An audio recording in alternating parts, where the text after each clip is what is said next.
Então, todo equipamento elétrico, seja ele de uso residencial ou industrial, ele tem uma potência nominal, uma potência elétrica.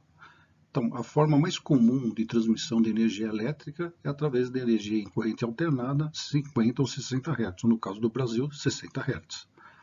Então vamos falar a seguir sobre potência instantânea e potência média. Então, a potência instantânea de um elemento, de um equipamento, é o produto da tensão num determinado instante, vezes a corrente absorvida por ele num determinado instante. Então, P de T é igual a V de T vezes I de T. Então, a tensão instantânea vai ser uma tensão de pico cosseno de uma frequência mais uma fase.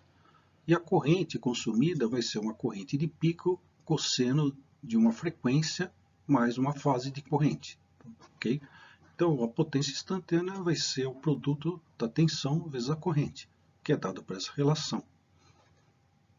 Então, desenvolvendo aquela equação, nós vamos ter que a potência instantânea vai ter um valor médio mais um valor alternado. Tá?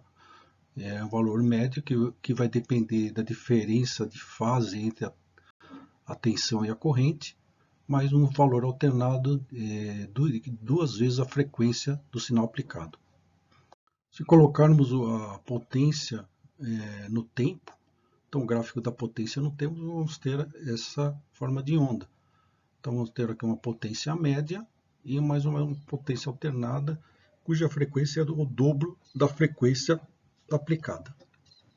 E o que é potência média? Potência média é 1 sobre o período de integral sobre o período da potência P de T, potência instantânea. Desenvolvendo essa equação, teremos que a potência média vai ser meio do tensão máxima vezes a corrente máxima, cosseno da diferença de fase entre a tensão e a corrente. Então, em termos fasoriais, V é um Vm fase θV, e I igual a Im fase θI. Então, P, potência instantânea, é meio de V vezes I conjugado, que vai dar essa expressão. Desenvolvendo essa expressão na forma retangular, vamos ter que meio de Vm cosseno dessa diferença de fase, mais J seno dessa diferença de fase. A parte real da expressão anterior é a potência média.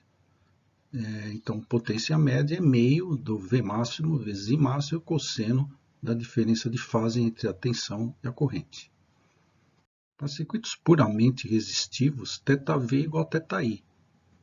Portanto, cosseno de ΔV menos ΔI é o cosseno de zero, que é igual a 1. Então, potência média é meio de V máximo vezes I máximo.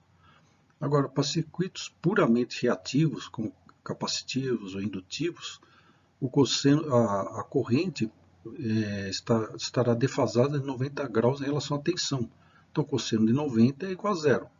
Então, a potência dissipada num circuito puramente reativo, capacitivo e indutivo é zero.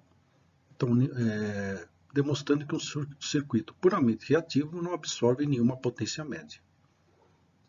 Aqui temos exemplo de aplicação para o cálculo da potência média. Aqui um outro exemplo, tá, de aplicação para cálculo da potência média. Mais um exemplo.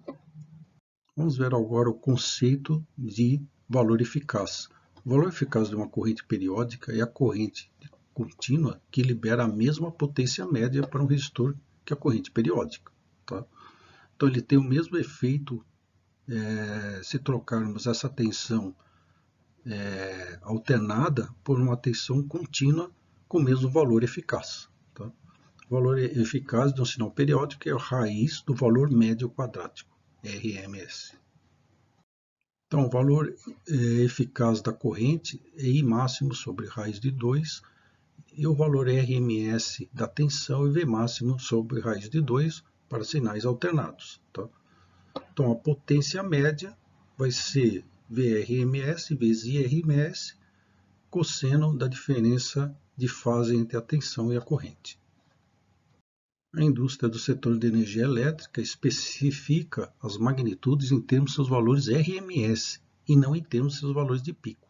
Então, 110 volts da linha é o valor RMS, ou valor eficaz da tensão da concessionária de energia elétrica.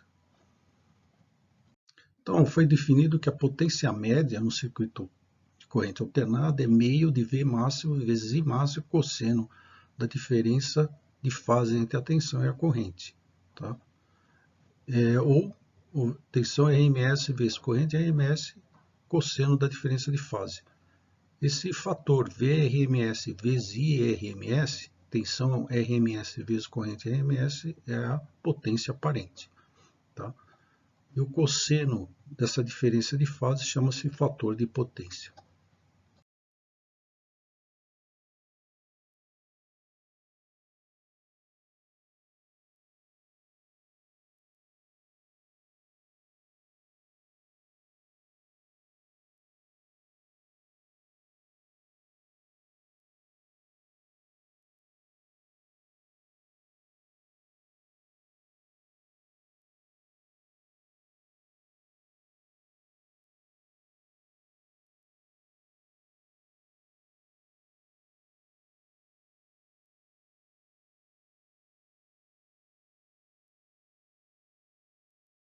Então, a potência aparente, né, ela é medida em volts amperes, volts vezes ampere, tá? Para distinguir da potência média, o real, que é medido em watts, tá? E o fator de potência é a potência média sobre a potência aparente, que dá o cosseno da diferença de fase entre a tensão e a corrente. Esse ΔV menos ΔI é denominado ângulo de fator de potência, ok? De modo alternativo, nós sabemos que VRMS é V de pico sobre raiz de 2, da mesma forma que IRMS é I de pico sobre raiz de 2. Então, Z, que é a impedância, vai ser VRMS sobre IRMS, que vai ser dado por essa expressão. Então, o fator de potência varia entre 0 e a unidade. Para uma carga puramente resistiva, a tensão e a corrente estão em fase, de modo que ΔV menos ΔI igual a 0 e o fator de potência é igual a 1. Tá? Então, a potência aparente é igual à potência média. Para uma carga puramente reativa, o ΔV menos ΔI é mais ou menos 90 graus. Então, cosseno de mais ou menos 90 graus é zero. Então, o fator de potência é zero. Nesse caso, a potência média é zero. Entre esses dois casos extremos, disse que o fator de potência está adiantado ou atrasado. Um fator de potência adiantado significa que a corrente está adiantada em relação à tensão, implicando carga capacitiva. Um fator de potência atrasado significa que a corrente está atrasada em relação à tensão, implicando uma carga indutiva. Ok? Temos aqui um exemplo de aplicação para cálculo da potência aparente, do fator de potência e da impedância de carga. A potência aparente na forma de fasor dá-se o nome de potência complexa. Então, vai ser o V na forma de fasor vezes o I na forma de fasor. Então, o S produzido é a potência aparente na forma fasorial. Então, S é um valor complexo, modo e fase. Então, potência complexa é V, tensão RMS na forma de fasor, vezes I, que é a corrente, na forma de fasor. Tá? Então, S vai ser VRMS e RMS, fase, a diferença de fase entre a tensão e a corrente. Isso é na forma polar. Na forma retangular, nós temos essa expressão. Aqui temos a fórmula da impedância, que é V sobre I. Então, é VRMS sobre IRMS, fase ΔV menos ΔI. Ok? E a potência complexa vai ser VRMS vezes IRMS conjugado, ou nessa forma também. Da mesma forma que a impedância tem a parte real mais a parte imaginária, então a potência complexa, que é a potência aparente na forma complexa, vai ter a parte real mais a parte imaginária. A parte real será a potência ativa e a parte imaginária chama-se potência reativa. Ok? A potência real, P, é a potência média, que é medida em watts. E a potência reativa Q é uma medida de troca de energia entre a fonte e a parte reativa da carga, é medida em volt-ampere reativo. Q igual a zero é cargas resistivas, fator de potência unitário, por cosseno de zero é 1. Q menor que zero para cargas capacitivas, fator de potência adiantado. E Q maior que zero para cargas indutivas, fator de potência atrasado. Então aqui está um quadro resumindo todas as fórmulas, tá? Então, eu vou falar nesse slide sobre triângulo de potência. Nós sabemos que S é P mais JQ. Então, S então, é P mais JQ. Se o fator de potência for atrasado, então mais JQ. Se o fator de potência for adiantado, menos JQ. Então, P menos JQ. Então, S aponta para baixo. Aqui temos um exemplo de aplicação para cálculo da potência complexa. Podemos ver que é um fasor, a potência complexa. Continuando no exemplo, aqui é o módulo desse fasor, a potência ativa, a potência reativa e o fator de potência calculado. Então, a maioria das cargas de utilidades domésticas e também industriais são indutivas e operam com fator de potência baixo e com atraso. Embora sua natureza não possa ser alterada, podemos aumentar seu fator de potência.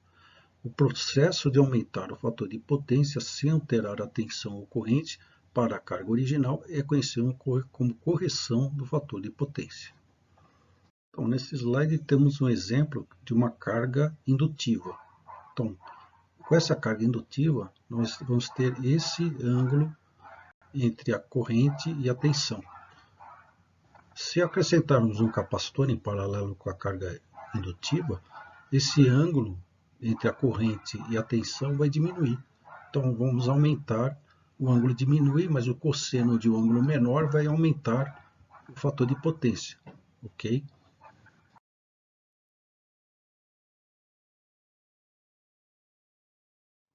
Então, o valor da capacitância para alterar o ângulo de θ1 para θ2 é dado por essa fórmula aqui. Tá?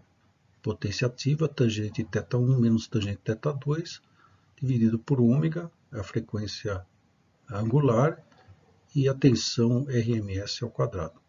Tá? Aqui temos um exemplo de aplicação, tá? De correção de fator de potência.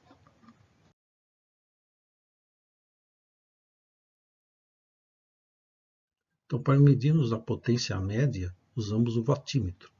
Então, é um instrumento para medir a potência média. Essa é a ligação do watímetro com a carga. Temos uma bobina em série com a corrente e uma bobina em paralelo. Tem a bobina de corrente e uma bobina de tensão.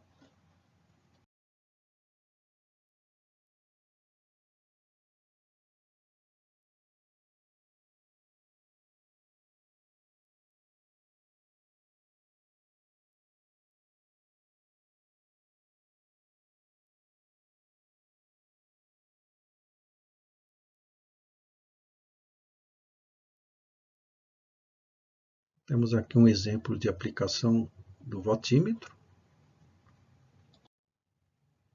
Ok, aqui é a continuação do mesmo exemplo.